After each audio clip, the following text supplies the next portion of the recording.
Peace.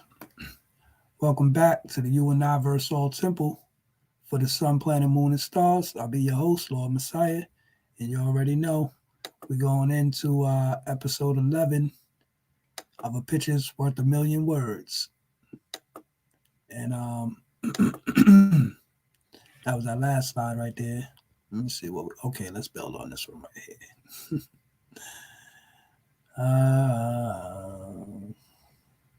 All right, let's go into this right here. It says 2012 House Niggas Entertaining Massa. I wrote this, back some years back, you know what I'm saying? So now this is obviously, as you can see, Jay-Z, Kanye West, and some people that's not usually the type of people you see in a rap video. They're kind of having fun and being entertained by these two fellows here. So anyway, let's go into this, right? And this is obviously the Otis video. Nah. Yeah. It's that Otis shit right here. So anyway, it says, it is house versus field. Oh, this is a little quote from a song I wrote back in the day. I said, it's house versus field. Which side is keeping it real? You know, they always said it's real in the field. So I guess I'm on the side that's keeping it real, letting you house niggas know the deal in the field. Yo, it's house versus field. Which side is keeping it real? They always said that it was real in the field. So I guess I'm on the side that's keeping it real, letting you house niggas know the deal in the field. You know what I mean? So I said, during the physical days of plantation slavery of the original people, melanated people, in this wilderness of North America, the slaves were divided into many different sections and were put against each other by degrees of haves and have-nots. Some slaves had food, some slaves did not. Some slaves had clothes, some did not. Some slaves had many different and many did not. Shelter and many did not. Some slaves had certain privileges and many did not. This was formed a divide and conquer taught by Willie Lynch letter. You know what I mean? Look that up. And you know about the Willie Lynch letter, taught about how, they separated the slaves using their differences, by magnifying their differences. You know what I mean? They would, put the short slave against a tall slave. They would put the old slave against a young slave, the male against a female, father against son, mother against daughter, mother against son, father against daughter, all of these different things, and separate them and divide all of these, use these things to divide and conquer. You know what I'm saying? So, and the same shit goes on today, man. That's why you got to be aware of people's ways and actions. You know what I'm saying? So anyway, the devil's 10% slave niggas of the poor use these modern day house niggas like Kanye and Jay and Little Weezy, etc., to promote a branch of materialistic items, cars, jewelry, alcohol, sex, guns, money, etc., to keep our children's minds, and sadly the adults too, on a low level of thought and vibration and action, because the options of becoming productive members of society is limited or distracted by the bitches, hoes, guns, gangsters, drugs, sex, money, etc., that you see in the videos and all that, right? So now, Jay-Z and Kanye West constantly talk about, guns, drugs, sex, murder, money, all of the lower ghetto aspects of living. This keeps under trapped, keeps parts of this keeps under trapped, keeps us trapped in the hood and thinking that success is because of success because one of the elite house niggas like Jay or Kanye and become a trustee of the Illuminati. You know what I'm saying? Evidence. What's the evidence of this? Like, what are you talking about? What's the evidence of this? Okay, so let's I said evidence. Evidence. I have evidence. Look at the video to the song entitled Otis, named after the late great Otis Redding. Uh, they should have given this track to the god Nas.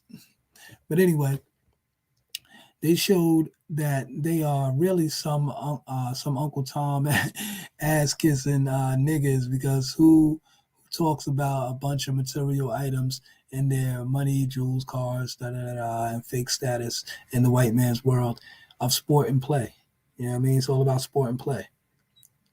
They are dressed in blue jeans and white tees, looking all American with the American rag or flag in the background, rapping about materialistic toys that massa allows them to buy and show off to the slaves who have not.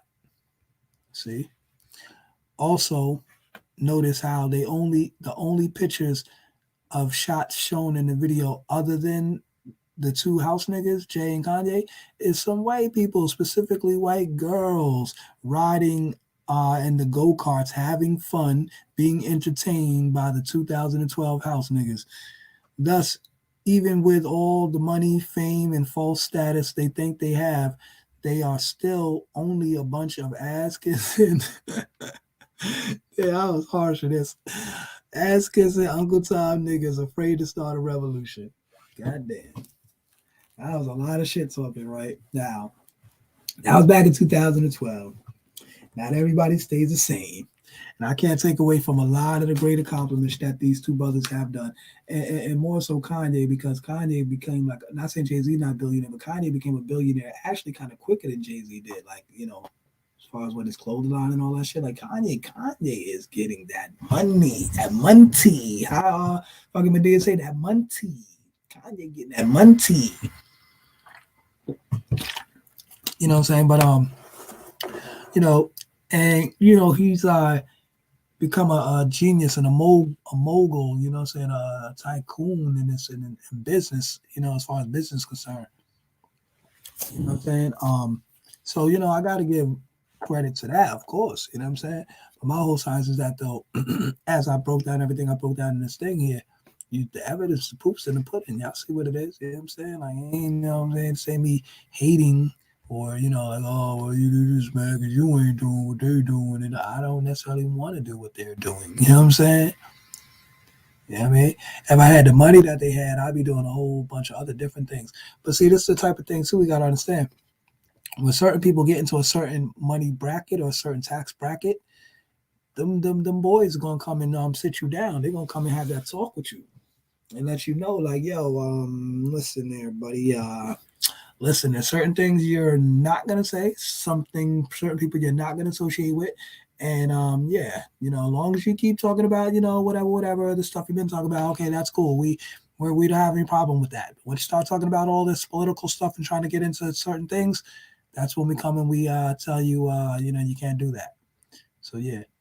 So then basically now you got a muzzle over your mouth and you can't do certain things that you would do had you not been associated with certain people and have certain clauses. Like, and it's just as simple as, like, say for example, if you're an athlete or whatever and you have endorsements by certain companies, you can't speak on certain racial issues, or you may not be able to speak on certain issues because now, oh well, so and so says something about the black man, the young black kid that got shot, and that's raising tension, and he's supported by such and such company. They might pull back their sponsorships now because they don't want to be associated with what he's talking about. See what I'm saying? So a lot of them will just shut up and not say nothing because it's going to affect their money and their sponsorships. You know what I'm saying? So that's how they silence them with the money. So now the people that we look up to and the people that we, you know what I'm saying, and now like I said, I give them a lot of props now because they went through all of that stuff and they've made sacrifices to now where they can be independent on a level where now they can flex a little muscle. Like, yeah, I was talking to this brother one time and he was like trying to say something or whatever. And he's like, yeah, yo, man, ain't you Muslim? So I was like, man, I'm God body. You better ask somebody. He's like, oh, he killed me with the J line. He killed me with the J line. Like, yeah, nigga, that's your dude, right? That's your dude, right? Y'all heard what he said. He said, I'm God body. Y'all better ask somebody. You know what I'm saying? And, you know, Jay-Z was repping the universal. And then we got into some stuff where I said, yo, but you see Jay-Z wearing the universal flag. And he said, yeah, but he waited till he got power to do that. And I said, ooh.